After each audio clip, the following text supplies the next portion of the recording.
Good afternoon, I'm Tim Van Dyne with your sports. The Wesleyan Titans took to the field last night for a milestone game. TV10's Sarah Clayton has the story. For the Titans, there's the doctor, number 5, catcher, Drew Osborne. The Illinois Wesleyan Titans have already played 20 games this season. Tonight was their first game at home. With a road record 7-1 in the college conference and 5-7 in non-conference, the Titans have had a decent 12-8 season overall. Tonight being their first home game, they were hoping for a win. After a shaky start, finally in the 5th inning they started hitting it hard.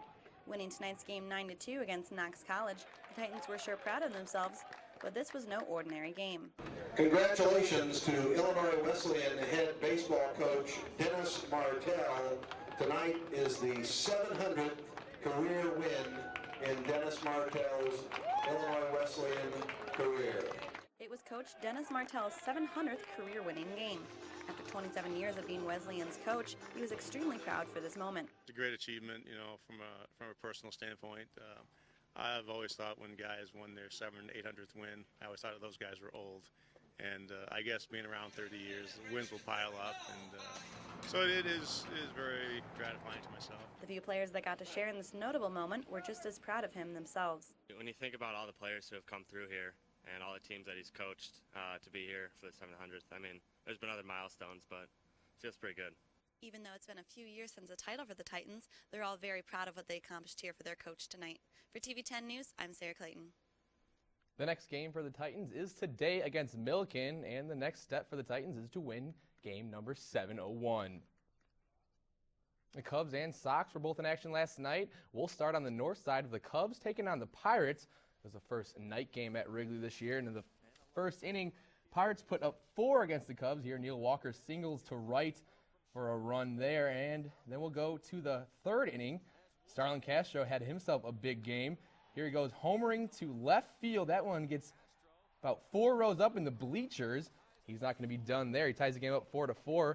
But in the 6th, Castro back at the plate. He'll take it to left again. He'll find the little nook there in left field. That's his second home run of the ball game.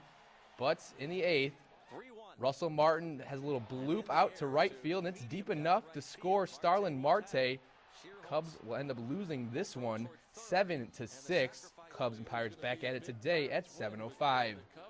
Now the White Sox were taking on the Rockies this last night, and the Rockies and the White Sox put on a home run display as the White Sox put up 6 dingers in this game. Tyler Flowers went to left there. That was his first of the year. And Jose Abreu had himself a big game, homering to left field. They make the game 7-2, putting this game out of reach. But just for fun, he'll go to opposite field to right center. And that one's way out of here. Jose Abreu with his first ever multi-home run game. White Sox go on to win this one easily, 15-3. And the Sox and the Rockies get back at it today at 2:10. The women's basketball final was last night, and UConn was looking for a clean sweep after the men won on Monday. The first ever title game between unbeatens led to Notre Dame taking their first loss of the season as the Huskies won their 9th title, 79-58. And it's the second time in program history that UConn's men's and women's team won the championship in the same year. And a little breaking news, the United States Hockey League has formally approved an expansion USHL member club to Bloomington that will begin play during the 2014-2015 season. The Bloomington Thunder will be owned and operated by CSH International and will continue to play its home games at the U.S. Cellular Coliseum. So that's pretty exciting. Yeah, it's new news. They're leaving the USSPHL and taking on the Junior League. So big deal for Bloomington Normal then. Yeah, they get to keep the Thunder and just be a different league. Very cool. Very cool, Tim. Well, students and residents alike have found a very